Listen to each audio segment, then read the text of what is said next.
RSS Bharatiya ஜனதாவுக்கு எதிரான மாநிலத்தில் எதிராக ஒரு கட்சி ஆட்சியில் இருந்தால் அந்த கட்சியை விரட்டுவதற்கும் கவர்னரை வைத்து இவர்கள் செய்து கொண்டிருந்த நாடகத்தன்மையை உச்சநீதிமன்றம் தடுத்துவிட்டது. தமிழ்நாட்டுல கவர்னர் அவர் நடந்துட்டு இருக்காரு, அவர் பாட்டுக்கு அரசியல் பேசுறாரு.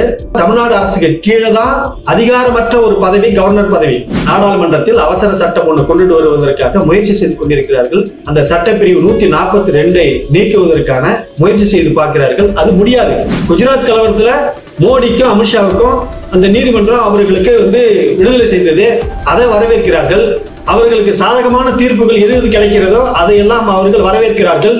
ஆனால் வக்ஃப் போர்டு திருத்த சட்ட மசோதாவை 53 வருஷம் ஒருத்தர் கட்சியில் உறுப்பினராக இருந்து இப்போ அவர் என்ன பண்ணிருக்காரு அப்படின்னு சொல்லி கேட்டா ரிசைன் பண்ணிட்டார். வேண்டாம் எனக்கு அப்படின்னு சொல்லிட்டு பிஜேபி கூட போய் கூட்டணி வச்சுதான் இனிமேல் வேண்டாம். தமிழ்நாட்டை பொறுத்தவரையிலும் பாரதிய ஜனதா கட்சி ஒரு தீண்டத்தகாத கட்சி. அவர்கள் மக்களை பத்தி கவலைப்பட மாட்டான். ஒரு கலவரத்தை எப்படி உண்டு பண்ணுவது இதுதான் அவனுடைய டார்கெட். வன்முறையை எப்படி தூண்டுவது இதுதான் அவனுடைய டார்கெட். மக்கள் அமைதியாக இருந்தா பாரதிய ஜனதா கட்சிக்கோ RSSக்கோ பிடிக்கவே பிடிக்காது.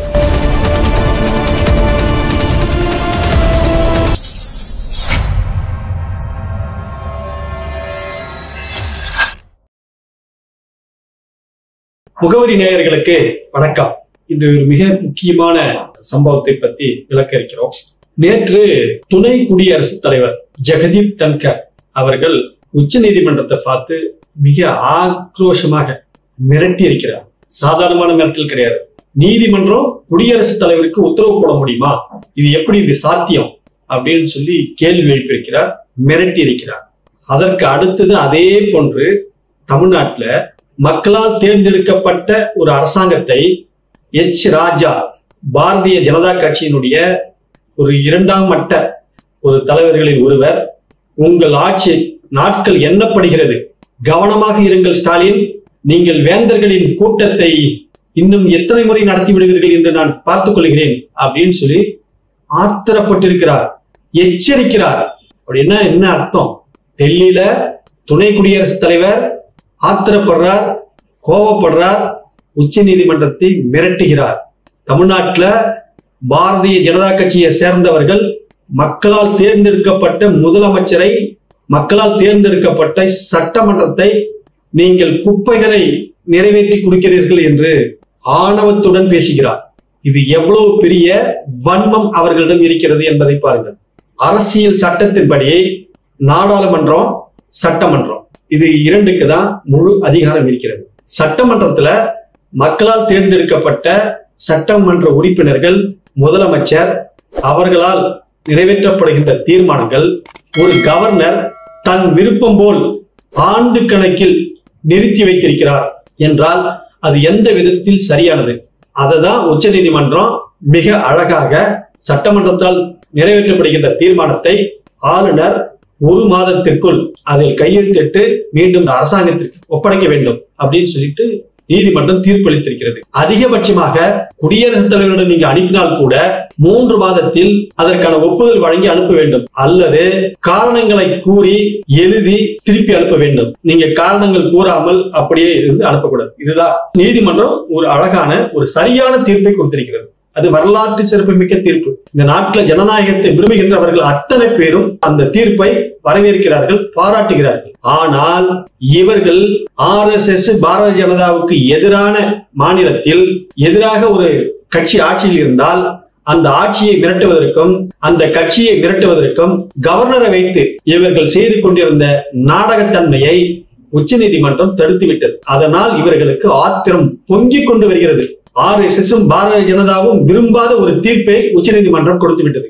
அதே உச்சநீதிமன்றம் பாபர் மசூதி இடிப்ப அவர்கள் பக்கம் நியாயப்படுத்தி ஒரு தீர்ப்பை கொடுத்திருக்கிறது. அதை வரவேற்கின்ற அந்த RSS பாரதிய ஜனதா கட்சியினர் இது போன்ற ஜனநாயகத்துக்கு ஆதரவாக, சட்டத்திற்கு ஆதரவாக ஒரு தீர்ப்பை கொடுத்தால் அதை எதிர்க்கிறார்கள், நீதிமன்றத்தை மிரட்டுகிறார்கள். அப்படி என்றால் அவர்கள் எப்படிப்பட்டவர்கள்?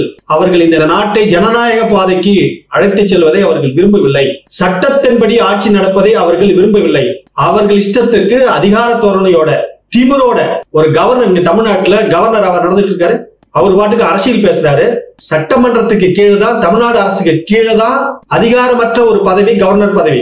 ஆனா அந்த அதிகாரமற்ற பதவியில் இருக்கக்கூடிய ஒரு கவர்னர் இங்க தாண்டோண்டித்தனமாக, அதாவது ஒரு சிறுபிள்ளைத்தனமாக நடந்து கொண்டிருந்தார். சட்டமன்றத்துக்குள்ள தேசிய கீதம் ஃபர்ஸ்ட் பாடுங்க, தமிழ்தாழ் வாழ்த்து அப்புறமா பாடுங்க அப்படின்றது, தமிழ்தாழ் வாழ்த்துல வரக்கூடிய திராவிட நல் திருநாடு அப்படின்னு சொல்லக்கூடிய அந்த வாசகத்தை பாடாமல் தவிர்ப்பது என்ன சிறுபிள்ளைத்தனம்? சட்டமன்றத்தை அவமானப்படுத்துறார், சட்டமன்றத்தில் இயற்றக்கூடிய தீர்மானங்களை அவமானப்படுத்தினார்.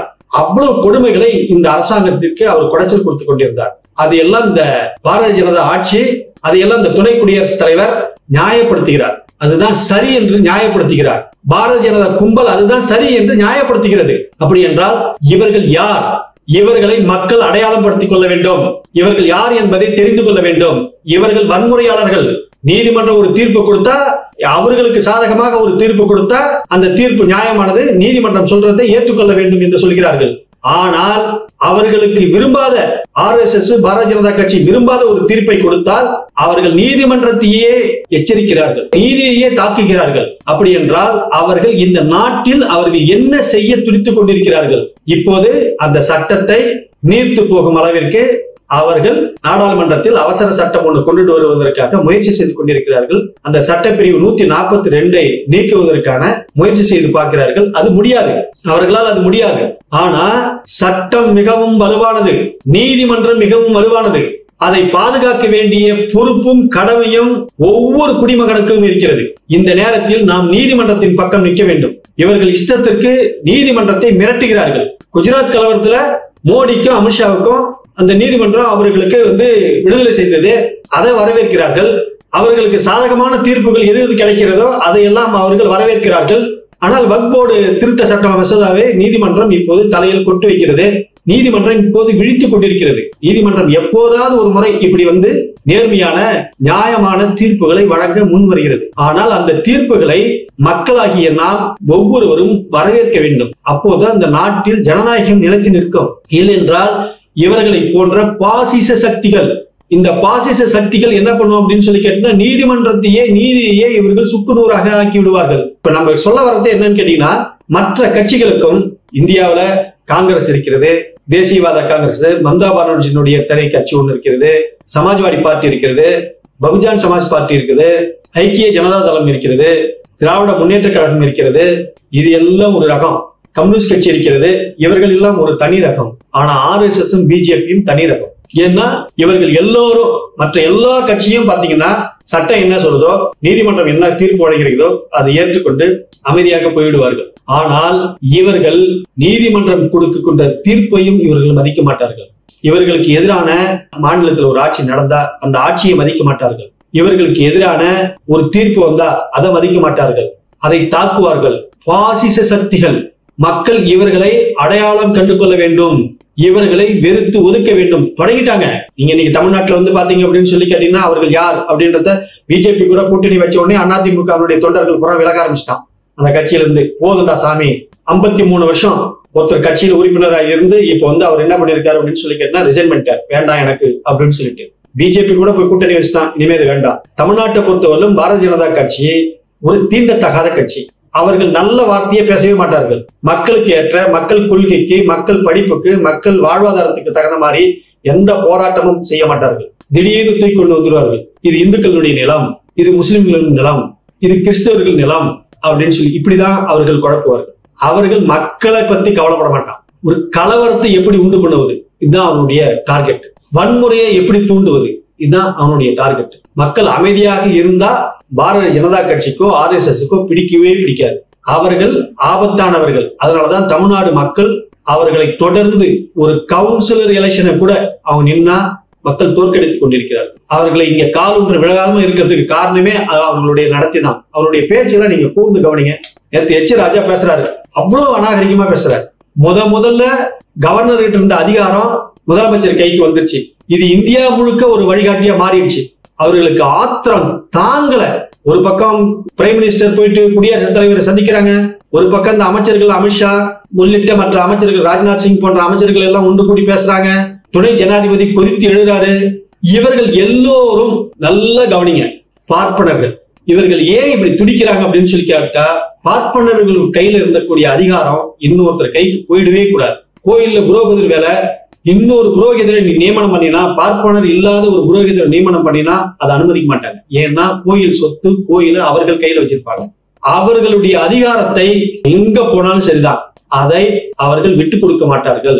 சாதாரணமானவங்க கையில அதிகாரம் வந்துடக்கூடாது, நம்ம கையில அதிகாரம் இருந்துடக்கூடாது. நாம எப்போதும் சொல்லுங்க சாமி அப்படின்னு கேட்கக்கூடிய இடத்திலே நாம இருக்கணும். அதுதான் அவர்களுடைய விருப்பம். எனவே நீதிமன்றம் இந்த முறை கொடுத்திருக்கக்கூடிய தீர்ப்பு, ஒரு சில தீர்ப்புகள் அவ்வப்போது வருகிறது. இப்போது கொடுத்திருக்கக்கூடிய தீர்ப்பை வக்ஃப் போர்டு திருத்த சட்டமா இருக்கட்டும், கவர்னருக்கு எதிராக உச்சநீதிமன்றம் கொடுத்திருக்கக்கூடிய தீர்ப்பாக இருக்கட்டும், இது 2 தீர்ப்புகளும் இப்போது நாம் வரவேற்க வேண்டியது, நீதிமன்றம் பக்கம் நாம் நிற்க வேண்டியது நம்மளுடைய கடமை. நன்றி, வணக்கம்.